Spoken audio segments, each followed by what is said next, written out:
አንደኛ ሰላምና ጸጥታን በተመለከተ በሰሜኑ የሀገራችን ክፍል ያለው የጸጥታ ሁኔታ ከጊዜ ወደ ጊዜ እየጨመረ መጥቷል። ይህንን ሁኔታ ለመቀየር መንግስት ምን እያደረገ ነው? ሁለተኛው በሰላምና ጸጥታ ጉዳይ ላይ በተለያዩ የሀገሪቱ አካባቢዎች ውስጥ ያሉ የጸጥታ ችግሮችን በዘላቂነት ለመፍታት መንግስት ምን አስቧል? 1.3 የዜጎችን እገታና ለማስለቀቅ የሚጠየቀው ከፍተኛ ገንዘብ አሳሳቢ ሆኗል። መንግስት ይህንን ችግር ለመፍታት ለምን አልተቻለም? የሀገራችን ብሔራዊ ጥቅም በሚንጻረርና የሀገሬን ሰላምና መረጋጋት በሚያደፈርስ መልኩ ከውጭ አካላት ጋር የሚሰሩ ኃይሎችን መንግስት እንዴት ይመለከተዋል?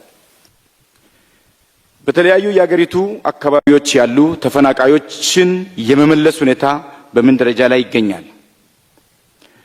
የመንግስት ዋናው ኃላፊነት ሰላምና ጸጥታን ማረጋገጥ ነው። ነገር ግን አሁን ባለው ሁኔታ ዜጋው በሰላም ወጥቶ መግባት እየተቻለ አይደለም። በየአካባቢው የተዘረጋው ኬላ በሸቀጥና በሰው ዝውውር ላይ ተጽዕኖ እያሳደረ ነው። አላስፈላጊ ቀረጥም ይጠየቃል። ይህን ችግር ለማስተካከል መንግስት ምን እየሰራ ይገኛል? በአገራዊ ምክክር ሂደት ያልተሳተፉ የታጠቁ ኃይሎችና የፖለቲካ ፓርቲዎች በሂደቱ እንዲሳተፉ ለማድረግ መንግስት ምን ጥረት እያደረገ ይገኛል? እነዚህ በሰላምና ጸጥታ ጉዳዮች የተነሱ ዋና ዋና ነጥቦች ናቸው። ሁለተኛ የፖለቲካ ምህዳርን በተመለከተ አሁን ያለው የፖለቲካ ምህዳር ምን ያህል ሰፊና አካታች ነው? በየደረጃው የፖለቲካ ፓርቲዎች በተለይ በዞን በወረዳና በከተማ የሚያጋጥማቸው ችግሮች አልተቀረፉም። ለመቅረፍ መንግስት ምን አስቧል? መንግስት ተፎካካሪ ፓርቲዎችን ለማጠናከር ምን ዝግጁነት አለው? ከለውጡ ጥያቄና ከህገ መንግስት ማሻሻያ አለመደረግ አንጻር የለውጡ መንግስት ማለት ይቻላል ወይ? ኢህአዴግ የተለያዩ ቃላትን በመጠቀም ጥላቻና ዘረኝነትን ሲያስፋፋ እንደነበር ይታወቃል። አሁን ጽንፈኝነት የሚለው ቃል በወጣቶችና በሌሎች ዘንድ በበጎ የታየ አይደለም። ቃሉን በሌላ መተካት አይቻልም ወይ? ሁሉም ፓርቲዎች ገዢ ፓርቲን ጨምሮ የአካል ጉዳተኞችን ተጠቃሚ ከማድረግና በተግባር አካቶ ከመሄድ አኳያ በመንግስት ምን የተቀመጠ አቅጣጫ አለ? በትግራይ ክልል የፖለቲካ ምህዳር ችግርና በጊዜያዊ አስተዳደር የፖለቲካ ፓርቲዎች ተሳትፎ በመንግስት ችላ መባሉ ለትግራይ ክልል የሰላም እጦት መባባስ ሆኖ የሚቀጥለው እስከ መቼ ድረስ ነው?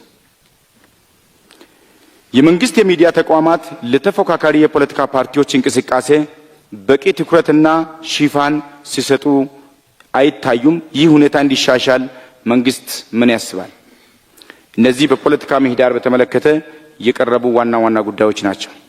ሶስተኛ ኢኮኖሚያዊና ማህበራዊ ልማትን በተመለከተ የኑሮ ውድነትን ለማስቀረትና የመንግስት ሰራተኞችን እንዲሁም የጤና ተቋማትን የደሞዝና ጥቅማ ጥቅም ጥያቄዎች ለመመለስ ምን እየተሰራ ነው? የገንዘባችን የመግዛት አቅሙ መዳከሙን ተከትሎ ከፍተኛ የኑሮ ውድነት ተከስቷል።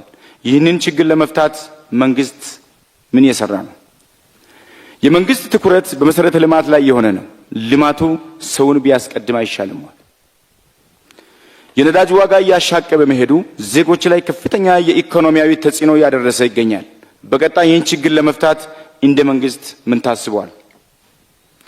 የአገር ውስጥ ፍላጎት ሳይሟላ ስንዴን ወደ ውጭ መላኩ ትክክል ነው ወይ? ከለውጡ በፊት ባለስልጣናት በኢኮኖሚ ውስጥ እጃቸውን ያስገቡ እንደነበር ይነገራል። አሁንስ ቢሆን ባለስልጣናት የኢኮኖሚ አሻጥር ውስጥ እጃቸው እንደሌለ ምን ማረጋገጫ አለ? በተለይ የኑሮ ውድነቱን አለመቆጣጠራቸው በየደረጃው ያለው የባለስልጣናት ተግባር አይደለም ወይ? የውጭ ዜጎች መሬት መግዛት የሚችሉበት አዋጅ መውጣቱ የሀገራችን ዜጎች መሬት የማግኘት መብት የሚጋፋና መሬታችን በውጭ ዜጎች የማስያዝ ተግባር አይሆንም ወይ? ኢትዮጵያ ከፍተኛ የተፈጥሮ ጸጋ መኖሩ ጋር ተያይዞ ተመርቆ ያሉ ስራ አጥ ቁጭ ያሉ ወጣቶችን የስራ ተጠቃሚ ለማድረግ መንግስት ምን እየሰራ ይገኛል? በተለያዩ ክልሎች በሰላም መታጣት ከትምህርት ገበታቸው ለቀሩት ተማሪዎች፣ ለተፈናቃዮች ምን ታስቧል?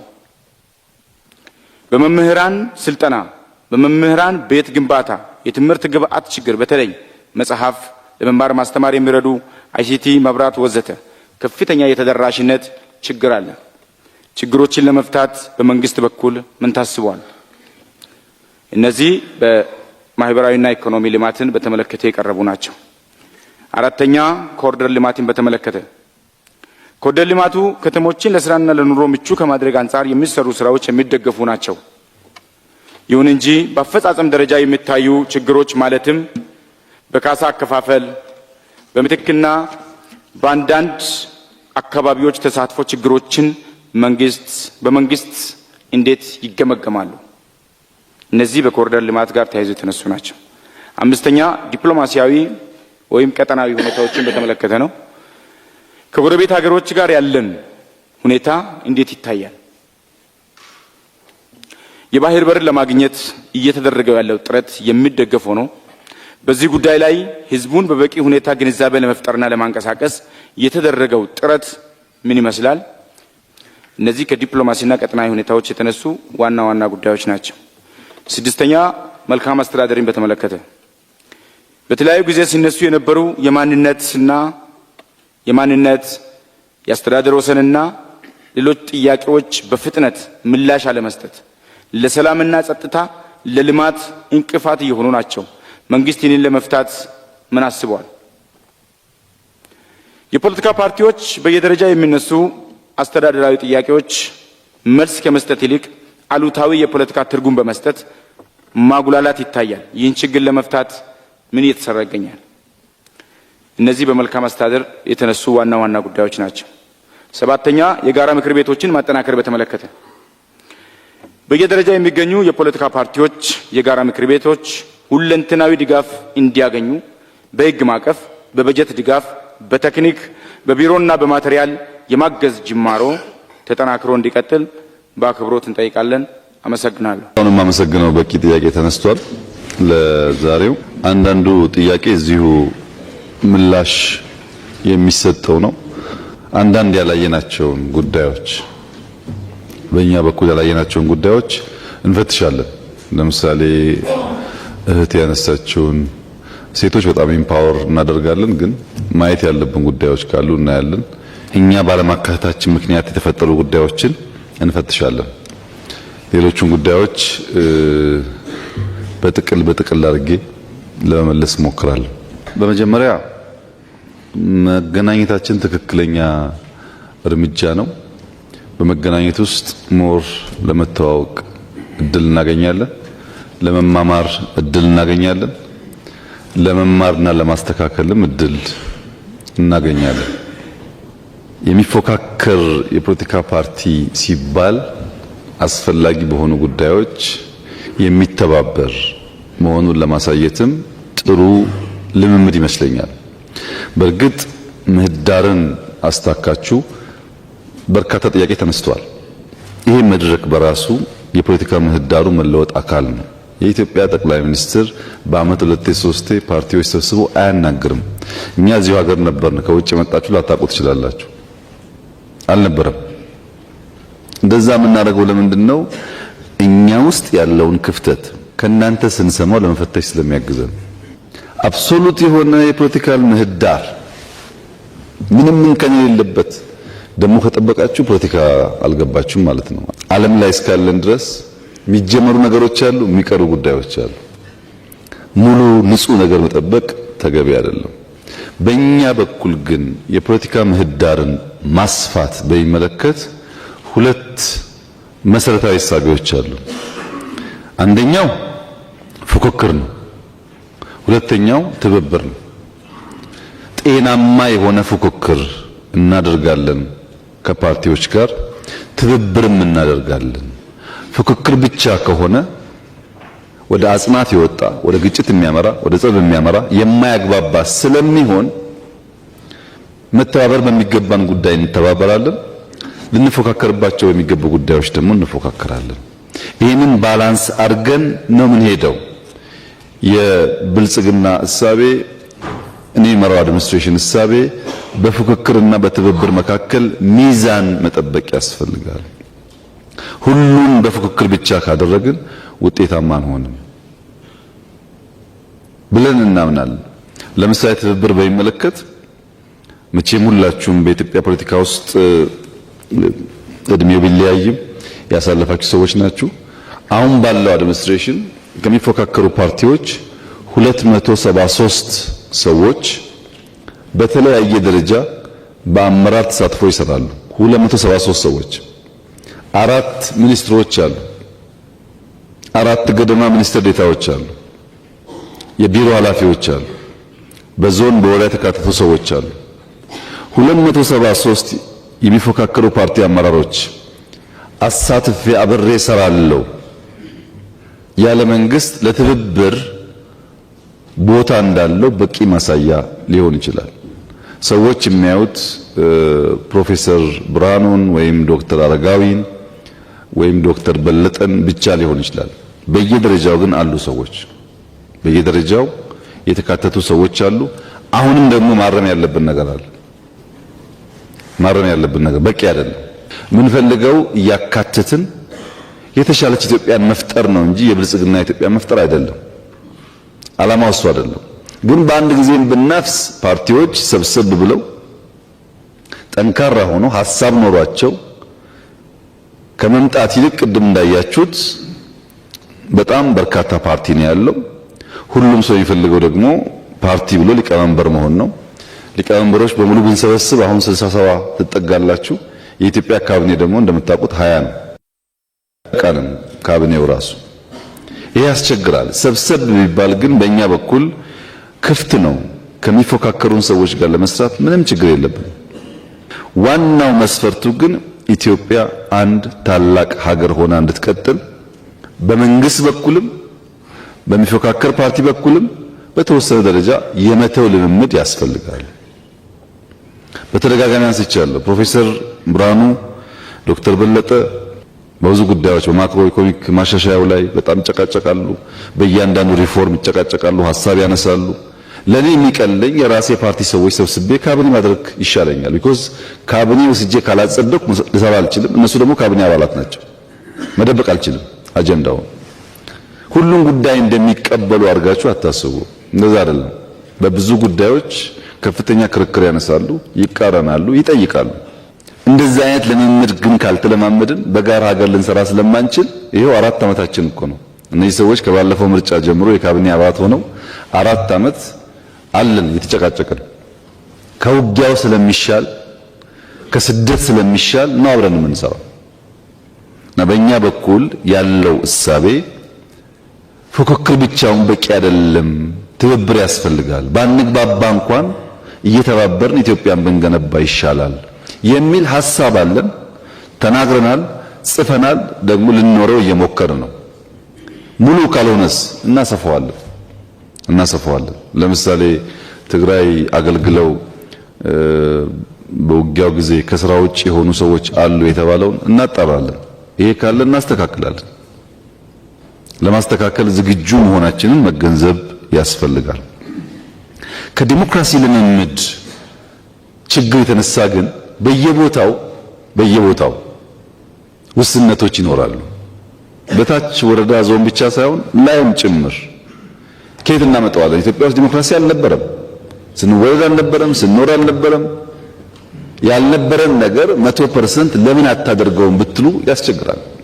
እና ግን ለውጡን እያየን የሚጎለውን ነገር እየሞላን ብንሄድ ደግሞ የተሻለ ሀገር ለመፍጠር የሚያግዝ ይመስለኛል። ለምሳሌ በባለፈው ስንገናኝ በክልል በዞን ደረጃ ችግር አለብን ስላላችሁ ወዲያው ተነጋግረን ሁሉም ክልሎች ሁሉም ዞኖች እንዲያነጋግሯችሁ ተደርገዋል። ከ30 በላይ ኬዝ እንደተፈታ አውቃለሁ። በዛ ውይይት ምርጫ ቦርድ አፕላይ አድርጋችሁ ምርጫ ቦርድ የኛን ተሳትፎ ሲጠይቅ በሚኒስትርና ሚኒስትር ዴታ ብቻ ነው ውክልና የሰጠነው። እስከ ዞን ድረስ ታች ድረስ ስትከሱ ከዚህ ሚኒስትር ወይም ዴታ እየላክን ያ ጉዳይ እንዲጣራ ያደረግነው እንዳይታፈን ስለፈለግን ነው። እነዚህን ጉዳዮች ታነሳላችሁ ይጠብቄ ነበር። እንፈልጋለን፣ ጽፈናል፣ አሰልጥነናል፣ በእኛ ደረጃ ሞክረናል። በጎደለው ደግሞ እናንተን ስናገኛችሁ ግብአት እየወሰድን እያረምን ለመሄድ ነው ያለው ፍላጎት። ከባለፈው በዚህ ደረጃ አስታውሳለሁ። በአፋር፣ በሶማሌ፣ በኦሮሚያ፣ በቤኒሻንጉል ብዙ ማጣራት ስራዎች ሲሰሩ እንደነበር አውቃለሁ። አሁንም የሚቀር ነገር ካለ ሲሚላርሊ እናጣራለን፣ ችግር የለም፣ እናስተካክላለን። እንደ በአንድ ጀንበር ሁሉ ይሙላ ካል ሁሉ እንዳይጎል ጥንቃቄ ማድረግ ያስፈልጋል። ሁላችሁም እንዳላችሁት ከሌብነት ጋር ከጽንፈኝነት ጋር ዲሞክራሲን ኤክሰርሳይዝ ከማድረግ ጋር ብልጽግና ውስጥ ችግር አለ ያላችሁት ትክክል ነው። ለዚህ እየገመገም የምናባረረው የምናስረው ስንት እኮ የምናወርደው ለዚህ ነው። ብልጽግና የሆነ ሁሉ ምንም እንከን የሌለበት ነው የሚል አይነት እሳቤ እኛ የለንም። ይልቁንስ እናንተ ብትፈትሹ ሰው ኢዜማ ሲሆን፣ ሰው አብን ሲሆን፣ ሰው አረና ሲሆን፣ ሰው የሆነ ፓርቲ ሲሆን ተደብቄ እዛ ውስጥ አንድ ግሬ እዚህ አንድ ግሬ ጫካ ሊል እንደሚችል ሲጠይቁት በህግ ሲጠየቅ አረና ይሆናል ወይም የሆነ ፓርቲ ይሆናል ሲጠየቅ። ሌላ ጊዜ ግን የሚሰራው ከሌሎች ኃይሎች ጋር ነው። እኛም ውስጥ ኢንፊልትሬሽን አለ፣ እናንተም ውስጥ ኢንፊልትሬሽን አለ። እኛ ጋር ጠቁሙን፣ በማስረጃ እየገመገምን እርምጃ እንወስዳለን። እናንተም ስንጠቁማችሁ ግን ስሙ። እናንተም ስንይዝባችሁ ግን ለመፈተሽ ዝግጁ ሁኑ። ለዛ ለመፈተሽ ዝግጁ ካልሆናችሁ በቀር ምንፈልገው ነገር አናመጣም። የከበደንን ነገር ማወቅ አለብን። ቀላሉን ነገር ሳይሆን የከበደንንና ማድረግ ያለብንን ነገር ማወቅ ያስፈልጋል። እና ምህዳርን በሚመለከት በፉክክርና ትብብር መካከል ቆመን የሚፎካከሩ ፓርቲዎች አሳትፈን የተሻለች ኢትዮጵያን መፍጠር ፍላጎታችን ነው ስንል ምህዳር ግን ለማን ይሰፋል የሚለውን ግን መጠየቅ አለብን። ሁላችን ለማን ነው ምህዳር የሚሰፋው? ይስፋ የሚባለው ምህዳር ሐሳብ አንግቦ ሐሳብ ሰንቆ ተደራጅቶ ሐሳቡን ሽጦ በፖለቲካ መድረክ ውስጥ ሚናውን ለመውጣት ለሚፈልግ ሰው ነው ወይስ ሐሳብና ነፍጥ ይዞ ሲፈልግ በነፍጥ ሲፈልግ በሐሳብ ለሚለው ነው? ይህን በደንብ ማየት ያስፈልጋል። ኢትዮጵያ ውስጥ ያለው የፖለቲካ ልምምድ ከተቻለ በኮሮጆ ካልተቻለ በካልቾ፣ ዋናው ነገር 4 ኪሎ ነው። ፖለቲካዊ ብቻ ነው። በኮሮጆም ይሁን በካልቾ የ4 ኪሎ ጉዳይ እስካልተመለሰ ድረስ ዲሞክራሲ ምህዳር ላለመቀበል ዝግጁ የሆነ በጣም ሰፊ ሰው ነው ያለው። እንደነዚህ አይነት ሰዎች ደግሞ እድሜ ልካቸውን ይደክማሉ ብዬ ነው የማስበው። መድከም የለባቸውም። አንደርስታንድ ማድረግ አለባቸው። አሁን ያለው አውድ አይፈቅድም እንደዛ። ቶሎ ብለን አጀስት አድርገን በትክክለኛው መንገድ ህግን ተከትለን ፖለቲካ የምንጫወትበትን ነገር መፍጠር ያስፈልጋል። እና የትጥቅ ትግል የማድረግ መብት የሚባል ዴሞክራሲ ዓለም ላይ የለም። ዴሞክራሲ ማለት የምታከብረው ህግ ሲሆን ነው እንጂ ህጉን ሳታከብረው ህጉ ደግሞ እንዲያስከብርልህ መብት መጠየቅ ትክክል አይደለም። ይሄ የትርፍ ጊዜ ስራ አይደለም። በከፊል ፖለቲከኛ፣ በከፊል አሸባሪ፣ በከፊል ጋዜጠኛ፣ በከፊል አሸባሪ፣ በከፊል ብልጽግና፣ በከፊል አሸባሪ፣ እንደዛ አይቻልም። መምረጥ ነው። ይሄ የሚቀላቀልበት ልክ በጣም ሰፊ ነው። ኢትዮጵያ ውስጥ አንድ አባባል አለ። ከስጋው እጾማለሁ ከመረቁ አድርግልኝ የሚባል ነገር አለ። የሚጾም ሰው ከስጋውም ከመረቁም ነው የሚጾመው እንጂ ስጋውን ጾማለሁ መረቅ መረቁን አድርግልኝ ማለት ትክክለኛ አባባል እንዳልሆነ ሁሉ ሲመች በሰላም ሳይመች ሲቀር ደግሞ በኃይል እታገላለሁ ትክክለኛ ስላልሆነ እኛም እንፈትሽ። መረጃ ባገኘን ልክ እናጠራለን። እናንተም ውስጣችሁን አጥሩ። የጋራ ኃይል የፖሊሲ ዲፍረንስ ቢኖረውም በኢትዮጵያዊነትና ኢትዮጵያን በመገንባት እምብዛም የማይለያይ ኃይል ብንሆን ይሻላል። ይሄ መሆን የሚችለው ግን ብቸኛው ኃይል የመጠቀም ስልጣን የመንግስት እንደሆነ ካመን፣ በኃይል ጉዳይ ማስፈጸም እንደምንችል እያሰብን ከሆነ አይሆንም። በሕገ መንግስቱ በብቸኝነት ኃይል መጠቀም ስልጣን የተሰጠው ለተመረጠ መንግስት ነው። ያንን መቀበል ያስፈልጋል። አሁን የኛ ነው፣ ነገ ደግሞ ስታሸንፉ የእናንተ ሊሆን ይችላል። አሁን በእኛ እጅ እያለ አክብሩት፣ በእናንተ እጅ ሲመጣ ደግሞ እኛም እንድናከብረው እንለማመደው። ያ ካልሆነ በቀር ሁላችንም እኩል በኃይል እርምጃ ለመውሰድ እየሞከርን የምናስበውን ዲሞክራሲ ኢትዮጵያ ውስጥ ልናመጣ አንችልም። ይሄን ከምህዳር አንጻር ብታስቡበት። ብዙውን ለማቀፍ እየሞከርን ነው። ችግር አለ ስትሉ ተወያይተን እየፈታን ነው። አቶ አደን ባለፉት 6 ወራት 2-3 እንዳገኟቸው አውቃለሁ። በክልልም ውይይት ነበረ። አሁን እናጠናክራለን። 100% ምላሽ ስለማናገኝ እየተወያየን እየፈታን እየተወያየን እየፈታን የምንሄድበትን መንገድ ብንፈጥር ምህዳሩ